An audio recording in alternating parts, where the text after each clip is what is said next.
7 तारखेला संध्याकाळी समाज माध्यमावरती एक व्हिडिओ आलेला होता आणि त्याच्यामध्ये एका मुस्लिम व्यक्तीला एक तृतीयपंथी व्यक्ती आक्षेपार्ह काहीतरी खाऊ घालत आहे अशा प्रकारचा तो व्हिडिओ होता आणि काही आक्षेपार्ह वक्तव्य सुद्धा होती.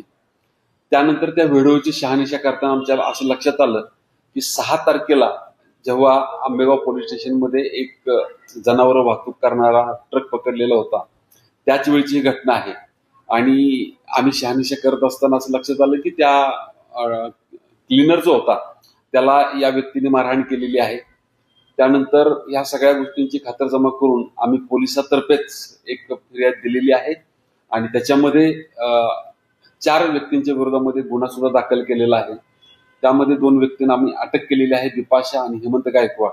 सध्या पोलिसांच्या कोठडीत आहोत आणि आज आम्ही कोर्टापुढे प्रोड्यूस करून त्यांना पोलीस कस्टडी घेऊन नेमका त्यांचा हेतू काय आहे, उद्देश काय आहे, की मुद्दाम या रमजानच्या महिन्यामध्ये द्वेषमूलक वक्तव्य केलेली आहेत, तो कोणी केलेला आहे, त्याचं एडिटिंग कुठं झालेलं आहे, या सगळ्या पार्श्वभूमीवरती पोलीस कस्टडी घेण्याचा आमचा आजचा प्रयत्न राहणार आहे. ते खरंच गायीची वाहतूक करत होते का किंवा त्यामुळे त्यांनी त्यांना मारहाण केली? ती गायीची वाहतूक करत नव्हते, त्यांना तसा संशय होता.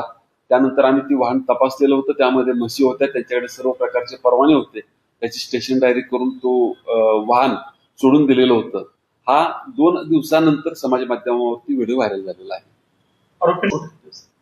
काल रात्री 12:30 वाजता दोन्ही आरोपींना आम्ही अटक केलेली आहे आणि आज कोर्टामध्ये आम्ही पोलीस कोठडी घेण्यासाठी प्रोड्यूस करतो.